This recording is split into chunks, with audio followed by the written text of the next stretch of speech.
अस्सलामुअलैकुम। Light of awareness में आपको खुशामदीद कहते हैं। और आज फिर एक बार हम आपके लिए वो बेसिक्स इश्यूज़ पे डिस्कशन करने आए हैं जो आपके बच्चों के लिए बहुत इम्पॉर्टेंट है। स्पेशल बच्चों के लिए तो ख़ास तौर पे इम्पॉर्टेंट है। इसके साथ साथ जो नॉर्मल ज़िंदगी में बच्चे मुख्तलिफ बिहेवियर करते हैं और मुख्तलिफ करैक्टर अपने अंदर बना लेते हैं और अपने आप को प्रिटेंड करते हैं या उस फ्लो में चलते चले जाते हैं, आज हम उसको डिस्कस करने वाले हैं। ये कोई एक दिन का मसला नहीं है, ना 2 दिन का है। ये एक वो बिहेवियर है जो बच्चे कंटिन्यू अपनी ज़िंदगी में रखते हैं और उसी को लेकर आहिस्ता आहिस्ता अपनी मेंटल प्रोग्रामिंग बनाते हैं और फिर ग्रोथ पकड़ते हैं। और फिर कुछ बच्चे ग्रोथ नहीं पकड़ पाते और कुछ बच्चे मुख्तलिफ किस्म की हैबिट्स को अडॉप्ट कर लेते हैं जो उनकी नेचर में पेनिट्रेट कर जाती हैं। आज इसी तरह के एक टॉपिक को हम आपके सामने डिस्कस करने वाले हैं। मेरे साथ मौजूद हैं मिस। अस्सलाम वालेकुम। जी हाँ, वाकई बहुत से इस तरह की सिचुएशंस होती हैं कि जिन पे को अंडरस्टैंड करना और जिनको समझना और उन पे काम करना ज़रूरी होता है। तो आज हम जिस टॉपिक पे बात करने वाले हैं वो है टेंट्रम्स और मेल्टडाउन्स। ये दोनों क्या टर्म है, इसके पीछे क्या साइंस छुपी पड़ी है, क्या करैक्टर्स हैं, क्या बिहेवियर्स हैं और ऐसी क्या चीज़ें जो बच्चा अडॉप्ट करता है अपने पेरेंट्स से या इन्वायरमेंट से या अपनी जीन में लेकर वो आता है और फिर वो आहिस्ता आहिस्ता उस चीज़ को अपने अंदर जो है वो बढ़ाता रहता है, जिसकी वजह से उसके डिफरेंट बिहेवियर सामने आते हैं और उन बिहेवियर्स को लेकर पेरेंट्स परेशान होते हैं। फिर इधर उधर डॉक्टरों के पास लेके जाते हैं। फिर जब उस मर्ज़ की तशखीस हो जाती है तो उसके बाद फिर प्रॉपर कोई साइकेट्रिस्ट, साइकोलॉजिस्ट या स्पीच थेरेपिस्ट या कोई इसी तरह की और डॉक्टर्स के पास जाया जाता है और फिर उसका ट्रीटमेंट शुरू होता है। बच्चा जब पैदा होता है तो उसके साथ बहुत सारी चीज़ें भी साथ में आती हैं। उससे पहले अगर हम देखें तो उसकी माँ जब कैरी कर रही होती है तो उसके साथ भी बहुत से इश्यूज चल रहे होते हैं और क्या पता वो भी सबब बनते हैं। आज इस चीज़ को हम डिस्कस करने वाले हैं इस टॉपिक के अंदर। तो मैं चाहूँगा पहला सवाल करना कि ये टेंट्रम्स होता क्या है मिस? टेंट्रम्स जो है ये बच्चे का एक यूँ समझ लें कि एक पर्पसफुल बिहेवियर होता है कि उसको पता होता है कि मैं जो चीज़ करना चाह रहा हूँ मुझे उसे किस तरह से करना है। अगर आप इसे ऑटिज़म के पर्सपेक्टिव में देखेंगे कि ऑटिस्टिक बच्चे जब थेरेपिस्ट के लिए आते हैं या घर में उनकी मदर उनके साथ काम करना चाह रही होती हैं और उस वक्त बच्चे जो हैं वो बहुत ज़्यादा रोना शुरू कर देते हैं, हिटिंग स्टार्ट कर देते हैं, चीखना चिल्लाना शुरू कर देते हैं, तो वहाँ पर पेरेंट्स भी कंफ्यूज हो जाते हैं कि हमारे बच्चे के ये मेल्टडाउन्स हैं या ये टेंट्रम्स हैं। तो आज हम उसे डिस्कस करेंगे और पहले हम टेंट्रम्स पे बात करते हैं। टेंट्रम्स में जो है वो बच्चे के कंट्रोल्ड में होते हैं, मतलब उसे पता होता है कि मुझे कितना किसी को हिट करना है या मुझे कितना खुद को हिट करना है, मुझे थ्रोइंग कहाँ करनी है कि किसी को कोई नुकसान ना हो। ये सारी चीज़ें ऑब्ज़र्व करने के बाद ही वो इस तरह की चीज़ें करता है और इसमें उसको अवेयर होता है, उसे पता होता है कि मैं क्या कर रहा हूँ। अगर वो शाउट कर रहा होगा तभी उसे पता होगा और एक तरह का सेंस ऑफ कंट्रोल उसके पास होता है कि वो उस इन्वायरमेंट को, उस स्पेस को अपने कंट्रोल में कर रहा होता है उससे, क्योंकि उसे वो काम नहीं करने होते, उसे सेशन नहीं लेना, उसे थेरेपी नहीं करनी है या उसे एक स्पेसिफिक एक्टिविटी जो उसे उसका कोई पैटर्न जो है वो डेवलप करने के लिए करवाई जा रही होती है एक सीक्वेंस में डेली बेसिस पर या अल्टरनेटिव डेज के बेसिस पर, तो वो उसे नहीं करना होती है। और जैसे ही वो उस इन्वायरमेंट में एंटर करता है और वो इस तरह के टेंट्रम स्टार्ट करता है कि वो शाउटिंग स्टार्ट कर देगा, हिटिंग स्टार्ट करेगा, किकिंग स्टार्ट कर देगा, थ्रोइंग स्टार्ट करेगा। इवन दो बार दफ़ा ऐसा भी होता है कि वो लेट जाते हैं फ्लोर पर और उसके बाद रोना स्टार्ट और सारी चीज़ें, लेकिन इन सब चीज़ों के दौरान उन्हें ये पता होता है कि हमें ख़ुद को हिट नहीं करना है, हमें खुद को नुकसान नहीं पहुंचाना है, या अगर हमारे पेरेंट्स हमें नहीं देख रहे हैं तो हमें उन्हें अपनी तरफ किस तरह से मतवज्जे करना है। इसका मतलब है जब हम बड़े ये सारे काम करते हैं तो कहीं ना कहीं हमारे अंदर भी टेंट्रम्स होते हैं। ये टेंट्रम्स इनहेरेंट भी होते हैं और ख़ास तौर पे मैंने जो मेरे क्लिनिक में आए हैं लोग, उन बच्चों में भी ये मैंने देखा है कि हमें इसमें मदर सबसे ज़्यादा मेन रोल अदा करती है कि अगर मदर के बहुत सारे टेंट्रम्स हैं तो वो बच्चे पे दिखते हैं। जी समटाइम्स ऐसा होता है, लेकिन मोस्टली जो अभी हम लोग ऑब्जर्व कर रहे हैं अपने सेशंस के दौरान उसमें में क्या होता है कि जहाँ पर बच्चा टैंट्रम स्टार्ट करता है, लाइक उसने क्राइम स्टार्ट की, इवन दो समटाइम्स बच्चे का होता है कि जब वो किसी भी चीज़ में बिहेवियरल थेरेपिस्ट या स्पीच थेरेपिस्ट या ऑक्यूपेशनल थेरेपिस्ट उस चीज़ को नहीं एक्सेप्ट कर रहा होता है कि बच्चा रो रहा है, वो कहते हैं ठीक है ओके, अगर रो रहा है कोई बात नहीं, काम करना है। तो वो क्या करते हैं बच्चे कि वो वहाँ पे वॉमिट स्टार्ट कर देते हैं। मतलब वो इतना उनका माइंड उस वक्त शार्प चल रहा होता है कि ओके हमारी कोई स्ट्रेटजी यहाँ पर काम नहीं कर रही है, तो देन वो इन दी एंड वॉमिट स्टार्ट कर देते हैं। और उस वक्त क्या होता है कि मदर की तरफ से आता है कि ओके छोड़ दें, रहने दें, सेशन को यहीं पर ख़त्म कर दें। तो उसमें क्या होता है कि बच्चा जो है वो उस चीज़ को लर्न कर लेता है कि ओके नेक्स्ट टाइम जब मैं कहीं भी जाऊँगा और मैं इस तरह के टैंट्रम शो करूँगा, अगर मेरा वहाँ पर काम नहीं बनता है तो दैन इन दी एंड मुझे ये वाली सिचुएशन क्रिएट करनी है और मेरी मदर मुझे खुद वहाँ से निकाल कर ले जाएगी। इसका मतलब है बच्चा इंटेलिजेंटली प्ले करता है, एक्स्ट्रा माइंड होता है और वो ढीठ हो जाता है कि मुझे ये चीज़ चाहिए या ये मुझे करना है। तो इस बेस पे जो है वो हर किसी की लिमिट चेक कर लेता है। अपनी माँ की वो अलग से लिमिट चेक करता है, अपने फादर की, इर्द गिर्द में अगर उसके बड़े बहन भाई हैं तो उनकी, या कंबाइंड फैमिली में रहता है, या टीचर है, या ट्यूशन टीचर है, या ड्राइवर है, या कोई भी उससे जिसका भी इंटरेक्शन होता है वहाँ वो लिमिट क्रिएट करता है। और मैंने ऐसे भी देखा है मैडम कि वो बच्चे बाहर की दुनिया में ज़्यादा बेहतर रहते हैं एज़ कम्पेयर टू घर में। बाहर ओपन इन्वायरमेंट होता है, कोई देख नहीं रहा होता है और उनके दोस्त होते हैं, तो क्या वहाँ पे भी ये बिहेवियर करता है या नॉर्मल हो जाता है? देखिए अगर हम ऑटिज़म पे बात कर रहे हैं और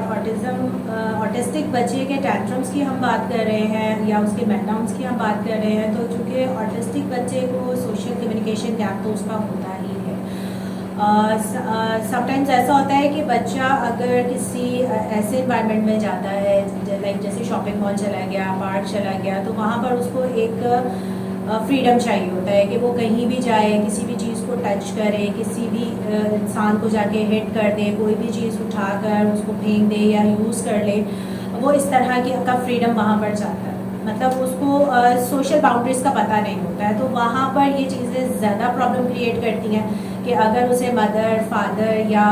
उसका केयर टेकर जो भी उसके साथ है उसे रिस्ट्रिक्टेड करने की कोशिश करता है, तो वहाँ पर ये टैंट्रम्स ज़्यादा जो है वो आ जाते हैं। तो ये वाले बिहेवियर ज़्यादा आ जाते हैं। अच्छा, इसमें और भी मज़ीद देखा गया है कि ये बच्चे बड़े शार्प होते हैं और बड़े इंटेलिजेंटली ये परफॉर्म कर रहे होते हैं, तो क्या इनके अंदर दिमाग में हमसे ज़्यादा चीज़ें चल रही होती हैं या ये हमें जो स्टडी किया होता है उसके हिसाब से प्रोग्रामिंग कर रहे होते हैं? जी बिल्कुल, ऐसा हमने भी ऑब्जर्व किया है कि लाइक बच्चा जब हमारे पास सेशन के लिए आता है तो वो पहले हमें असेस करता है। हम बच्चे को असेस कर रहे होते हैं, बच्चा हमें असेस कर रहा होता है कि सामने वाला जो है वो कितना डोमिनेंट हो सकता है मुझ पर या मैं कितना डोमिनेंट हो सकता हूँ। ये पर्सनैलिटी वेरी करती है। लाइक अगर आपने स्टार्टिंग में ही बच्चे को थोड़ा सा, जहाँ पर उसने टैंट्रम शो किए या उसने बिहेवियर आपको शो किया और आपने उसको थोड़ा सा फर्म ले लिया, लाइक आप थोड़ा सा डोमिनेंट वॉइस के साथ आपने उसको ट्रीट कर लिया या उसने मैस क्रिएट करने की कोशिश की है तो आपने उसको वहीं पर एक रिस्ट्रिक्टेड इन्वायरमेंट दे दिया या रिस्ट्रिक्शन लगा दी कि नो, पहले एक एक्टिविटी को फिनिश करो दैन आप सेकंड की तरफ जाओगे, तो वहाँ उस बच्चे को भी रियलाइज़ हो जाता है कि ओके मैं यहाँ पर मेरे टैंट्रम्स या मेरा जो भी एक बिहेवियर मैं यहाँ पर शो करना चाहता हूँ वो नहीं हो सकेगा, तो वो ऑटोमेटिकली थोड़ा सा कॉम्प्रोमाइज़ कर लेता है। लेकिन अगर ये चीज़ उसे नहीं फील होती सामने वाले में, तो देन वो अपने टैंट्रम्स पे फुली उसका जो होता है वो एक यूँ समझ लें कि वो खेलता है बहुत अच्छे तरीके से सामने के साथ। तो मैडम ये मेल्टडाउन क्या है, इसमें बच्चे के क्या बिहेवियर होते हैं और बच्चे क्या इससे भी ज़्यादा इंटेलिजेंट होते हैं या मेल्टडाउन वाले बच्चे कम इंटेलिजेंट होते हैं? मेल्टडाउन्स जो है वो डिसरेगुलेटेड होते हैं, लाइक कि जिस तरह बच्चा एक कंट्रोल्ड इन्वायरमेंट में आपको टेंट्रम्स में कर रहा होता है कि उसे पता होता है कि मुझे क्या करना है क्या नहीं करना। मेल्टडाउन्स में ये होता है कि बच्चे को पता नहीं होता, उसे वो इस चीज़ से अनअवेयर होता है, उसे नहीं पता होता कि अगर वो किसी चीज़ को हिट करेगा या कोई चीज़ उठाकर खुद को मारेगा तो उसको उससे नुकसान होगा, यानी वो इस चीज़ से उसको पता नहीं होता है इस चीज़ का। और सेकेंडली ये कि वो अनरिस्पॉन्सिव होता है, मतलब कि आप अगर उसे डांट रहे हैं, आप उसे पकड़ रहे हैं, कुछ भी कर रहे हैं, उससे उन तमाम चीज़ों से कोई फ़र्क नहीं पड़ रहा होता।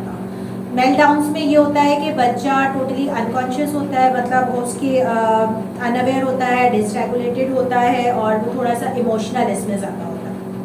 लाइक उसके इमोशंस बहुत ज़्यादा डिस्टर्ब हो। इसका मतलब है वो सीख रहा होता है और बहुत सारी चीज़ों को अपनी लाइफ में फिक्स कर रहा होता है। क्या मैं सही हूँ? नहीं, वो यहाँ पर अनअवेयर है, उसको पता नहीं है, और इन चीज़ों को उसको रेगुलेट करवाने के लिए, उससे अवेयर करवाने के लिए, और उसके उन बिहेवियर्स को, लाइक जैसे कि वो खुद को हिट कर रहा है और उसको पता ही नहीं है कि मैं अगर हिट करूँगा तो मुझे इससे चोट लगेगी, इससे मेरा कोई अपना नुकसान हो सकता है, तो उसको उन सारी फीलिंग्स को उसको अवेयर करवाना ज़रूरी होता है, जो कि थेरेपिस्ट के थ्रू ही मुमकिन है। तो बस मुझे ये बताएं कि अक्सर देखा गया है कि मदर्स बड़ी आउट रहती हैं, मुख्तलिफ उनके अंदर चीज़ें चल रही होती हैं, हस्बैंड से रिलेटेड, ससुराल से रिलेटेड, मेके से रिलेटेड, तो बच्चे पे उसका कितना असर पड़ता है? देखिए, इन चीज़ों का इफेक्ट ऑब्वियस है हर इंसान की लाइफ में पड़ता है। आप सिर्फ बच्चे की बात नहीं कर सकते हो, फैमिली के अगर 5 से 6 अफराद हैं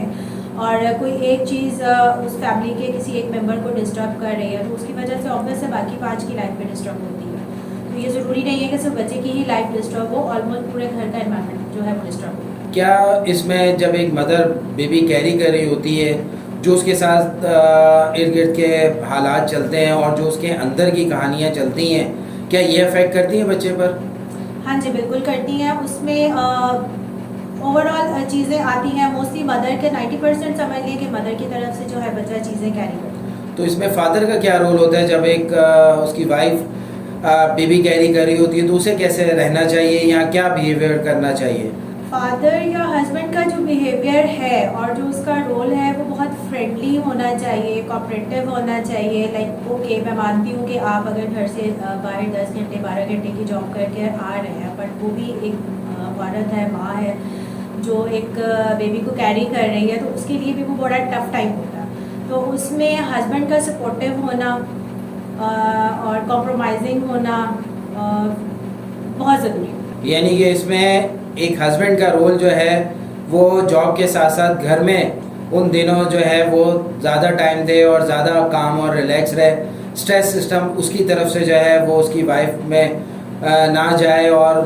बाकी भी जो ख़ानदान वाले हैं, जो ससुराल वाले हैं, अकेले रहते हैं, तो वहाँ की जो जो प्रॉब्लम्स हैं वो मोहतरमा अपने ऊपर हावी या हैवी ना करें,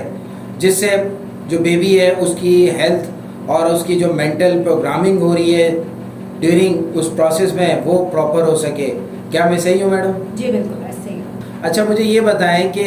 ये बच्चे किस एज में जाके इन बच्चों का पता लगता है हमें कि इनके साथ ये इश्यूज़ हैं? पैदा होने के साथ ही पता लगता है या 1-1.5 साल की या 2-2.5 साल की या इससे भी ज़्यादा एज में जाकर पता लगता है? तो शुरू के रिस्पॉन्ड क्या होते हैं?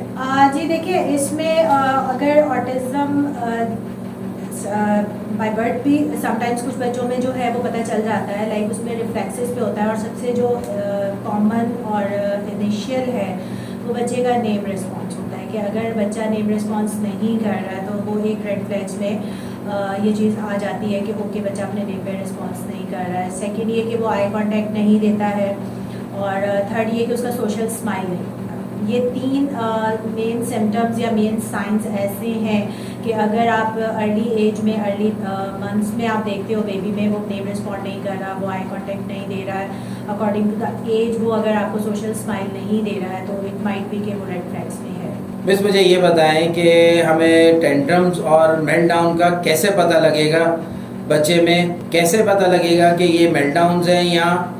टेंट्रम्स हैं? ठीक है जी, हम आ जाते हैं। एक छोटा सा मैं आपको कोशिश करूँगी कि एक विजुअल हम आपको इसकी एक पिक्चर भी हमारी पेरेंट्स के लिए मैं कुछ पॉइंट्स बता देती हूँ कि जिससे आप ये ऑब्जर्व कर सकते हैं अपने बच्चे में कि आपका बच्चा उस वक्त टेंट्रम शो कर रहा है या कि वो मेल्टडाउन।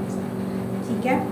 आप देखिएगा कि अगर आपका बच्चा जो है वो आपके रिएक्शंस को देखने के लिए आपकी तरफ देखता है, लाइक बेशक वो लेट गया है, वो रो रहा है, टिक कर रहा है, कुछ भी कर रहा है, लेकिन वो कुछ टाइम के बाद वो सडन आपको देखता है और फिर वापस अपने उसी बिहेवियर तरह से वो तमाम चीज़ें कर रहा होता है, तमाम बिहेवियर्स कर रहा होता है कि उससे खुद को नुकसान ना उससे पहुँचे, तो वो उसका टेंट्रम है, मेल्टडाउन नहीं है। और सेकेंड ये कि आप ये देखेंगे कि बच्चे के वो तमाम बिहेवियर्स, लाइक जैसे वो हिटिंग कर रहा है, थ्रोइंग कर रहा है, उसमें जितनी भी वो शिद्दत चाह रहा है वो जो भी चीज़ चाह रहा है कि सडन उसने शाउट किया उसके बाद वो बैठ गया, या सडन उसने हिट किया खुद को और उसके बाद वो बैठ गया है, और इस तरह से वो हिट कर रहा है कि उससे नुकसान नहीं होता, मीन्स कि उसके सारे बिहेवियर उसके कंट्रोल्ड में है, तो ये वो टैंट्रम है, मेल्टडाउन नहीं है। और उसके बाद आप ये देखिएगा कि अगर बच्चा उस बिहेवियर के दौरान, लाइक वो शाउटिंग कर रहा है, वो हिटिंग कर रहा है, या वो बहुत ज़्यादा क्राई कर रहा है, लेकिन वो उन सब चीज़ों के नतीजे में या उसके रिजल्ट्स में आपसे ये चाह रहा है कि वो उस थेरेपी सेशन से बाहर चला जाए, या वो जो एक्टिविटी आप उसको करवाना चाह रहे हैं आप वो उसे करवाना छोड़ दें, यानी वो इस तरह से करके आपके साथ कम्युनिकेट करना चाह रहा है कि इन दी एंड पेरेंट्स की तरफ से आता है कि ओके बच्चा बहुत ज़्यादा डिस्टर्ब हो गया है, क्राई कर रहा है और ये सारी चीज़ें हैं, तो सेशन वेस्ट हो रहा है या हमारा टाइम वेस्ट हो रहा है या बच्चा डिस्टर्ब हो रहा है, तो इस चीज़ को छोड़ दें, फिलहाल ना करें। इट मीन्स कि ये उसका एक कम्युनिकेशन का वे होता है कि जिसके ज़रिए से वो आपसे अपनी बात को मनवा लेता है। तो ये टैंट्रम्स हैं, ये मेल्टडाउन्स नहीं है। और सबसे मोस्ट इम्पॉर्टेंट जो इसका पॉइंट है वो ये है कि अगर इस सारी सिचुएशन के बाद जब मदर या फादर की तरफ से ये डिसीजन आ जाता है, या समटाइम्स थेरेपिस्ट की तरफ से भी ये डिसीजन आ जाता है कि जी बच्चा बहुत ज़्यादा जो है अग्रेसिव हो रहा है, बहुत ज़्यादा बिहेवियर शो कर रहा है और इसकी क्राइम बहुत ज़्यादा हो गई है, या इसकी हिटिंग बहुत है, स्पिटिंग बहुत कर रहा है, इस तरह की चीज़ें, और वो लेट गो कर देते हैं कि ठीक है जी आज का सेशन यहीं ख़त्म करते हैं, या आज इस एक्टिविटी को यहाँ पर रहने देते हैं, और उसके बाद बच्चा बिल्कुल नॉर्मल हो जाता है, लाइक उसका क्राइंग, उसके बिहेवियर सारे ख़त्म हो जाते हैं, वो बिल्कुल कूल एंड काम हो जाता है। तो वो एक मेन पॉइंट होता है कि जहाँ आप अंडरस्टैंड कर सकते हो कि ये आपके बच्चे के टैंट्रम्स हैं, ये मेल्टडाउन्स हैं। तो मैडम देखा गया है कि समटाइम पेरेंट्स जो हैं वो गुस्सा करते हैं, आंखें दिखाते हैं, या बच्चों को एक आधा हाथ लगा देते हैं या कोई पनिश करते हैं, तो क्या ऐसे में करनी चाहिए कि नहीं, या उसको बच्चे को समझना चाहिए? देखिए अगर बच्चे के टैंट्रम्स हैं तो उसमें आपको बच्चे को समझना चाहिए, क्योंकि समटाइम्स कुछ सेंसरी नीड्स भी होती हैं, लाइक बच्चा किसी नॉइजी जगह पर जाकर भी डिस्टर्ब हो जाता है और वो इस तरह के बिहेवियर शो करता है, तो उसमें ये है कि आपको एक लिस्ट मैं आपको प्रोवाइड कर दूंगी, वो भी आप जो है वो डिस्प्ले कर दीजिएगा स्क्रीन पर, कि उसमें कुछ किट्स होती हैं, कुछ टूल्स होते हैं, लाइक नॉइस कैंसलेशन के एयरफोन्स होते हैं, आप वो बच्चे के लिए यूज़ कर लें, कुछ सेंसरी टॉयज़ होते हैं, स्ट्रेस बॉल्स होती हैं, आप वो एक किट बनाकर अपनी कार में या अपने पास रखें, जहां आपके बच्चे आपको लगे कि आपके बच्चे को कोई चीज़ हिट कर रही है, बच्चा ट्रिगर हो रहा है, आप वहां पर उन चीज़ों को यूज़ करके अपने बच्चे को रिलैक्स एंड काम कर सकते हैं। यही ऑलमोस्ट जो है टेक्निक्स हैं जो यूज़ होती हैं। इसका मतलब है कि पेरेंट्स को बहुत ध्यान देना पड़ेगा अपने हर बच्चे पे जो वो पैदा करना चाह रहे हैं और पैदा कर कर उसे ब्रिंग अप करना चाहते हैं बेहतर तरीके से। इसमें जो मुझे बात समझ में आती है कि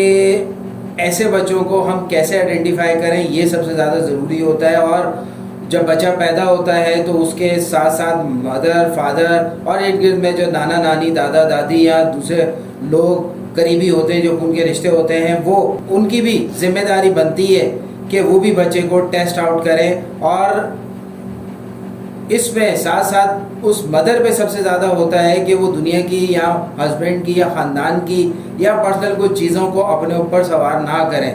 तो अक्सर ख़वातीन ये क्यों करती हैं? बस मुझे ये बताएं कि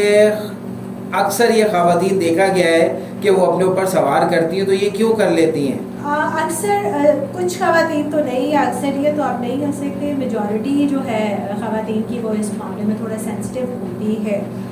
देखिए औरत, एक जगह मैंने कहीं पढ़ा था कि औरत को गुस्सा आता है तो वो गुस्से में घर से बाहर नहीं जा सकती है, वो जाके बाहर स्मोकिंग नहीं कर सकती है, वो फ्रेंड्स के साथ बाहर जाके आउटिंग नहीं करके आ सकती है, किसी भी किस्म की सिचुएशन हो और हालात हो उसे घर के अंदर ही रहना होता है। और उसका जो लाइफ पार्टनर है या उसके जो साथ रहने वाले लोग जो उसके रिश्ते हैं उनकी सपोर्ट और उनका उसके साथ कोऑपरेटिव होना बहुत ज़्यादा ज़रूरी होता है। तो ये छोटी छोटी चीज़ें हैं जो एक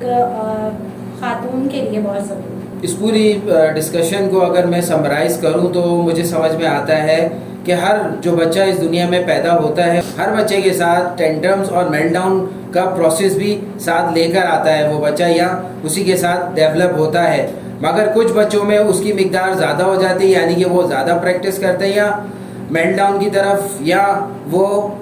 टेंट्रम्स की तरफ ज़्यादा चले जाते हैं, तो उनके मुख्तलिफ बिहेवियर सामने आने लगते हैं। क्योंकि जब तक ये दोनों बिहेवियर नहीं होंगे एक बच्चा बड़ा नहीं हो सकता।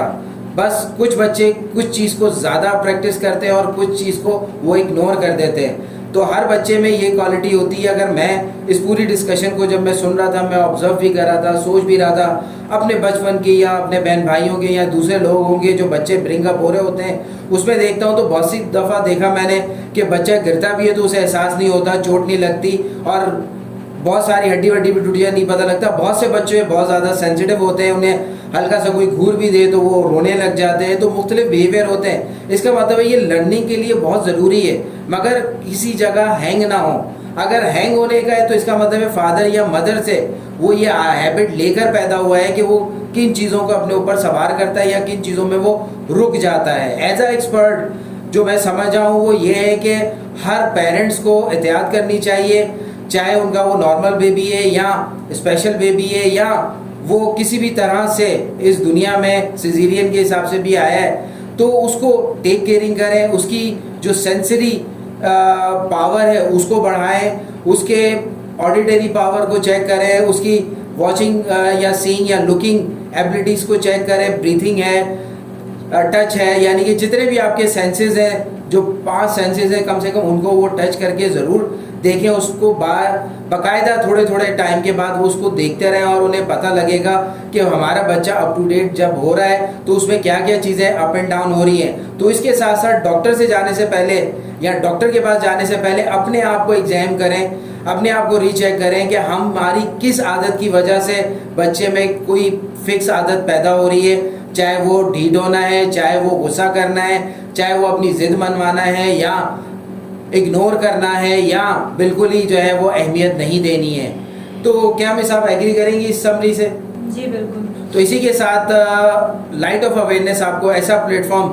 प्रोवाइड कर रहा है जहां पर आप आकर अपने बच्चों को दिखा सकते हैं, डिस्कस कर सकते हैं उनकी चीज़ें, अपने आप को डिस्कस कर सकते हैं, अपने रिलेशन को डिस्कस कर सकते हैं, अपने आप को इम्प्रूव करने के लिए अपनी मुख्तलिफ हैबिट्स के बारे में कंट्रोल कैसे लाना है वो सीख सकते हैं और उसके साथ साथ अपने बच्चों को बेहतर गाइड करने के साथ साथ अपनी ज़िंदगी की भी गाइडलाइन ले सकते हैं। लाइट ऑफ अवेयरनेस ज़िंदगी के हर पहलू पर आपकी खिदमत के लिए हाजिर है और आपको गाइड करने के लिए हर वक्त आपके लिए खड़ा है। यहाँ तक के लिए हमारी वीडियो लाइक और शेयर ज़रूर करिएगा। इसमें मज़ीद अगर आपके पास कोई क्वेश्चंस होते हैं तो ज़रूर हमें कमेंट करिएगा, व्हाट्सएप ना करिएगा, ताकि हम आपको अगली वीडियो में उसके आंसर्स दे सकें। इसी के साथ लाइक और शेयर ज़रूर करिएगा और सब्सक्राइब नहीं किया तो सब्सक्राइब कर लीजिएगा। अस्सलाम वालेकुम।